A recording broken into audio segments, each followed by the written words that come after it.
రక్షించబడిన మనం ఎంత జాగ్రత్తగా జీవించాలి, ఎంత తెలివిగా జీవించాలి, ఎంత ఆత్మాభిషేకంతో జీవించాలి, ఎంత పరిశుద్ధతతో జీవించాలి. ఆ రీతిగా జీవించక ఆ దయ్యాల జ్ఞానాన్ని అనుసరించి క్రైస్తవులే ఈ రీతిగా ప్రవర్తిస్తూ ఉంటే ఇంకా అవిధేయులైన వారి గతి ఏమవుతుందండి?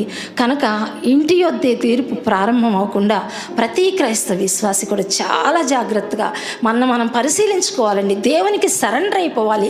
మన సొంత ఆలోచనలు పనిచేయకూడదు, మన తలంపులు పనిచేయకూడదు, మన ప్రవర్తనను సరిదిద్దుకోవాలి.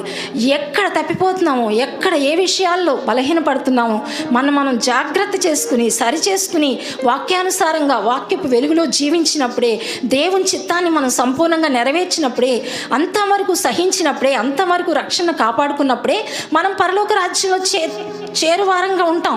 ఈ రీతిగా మన క్రైస్తవుల్లోని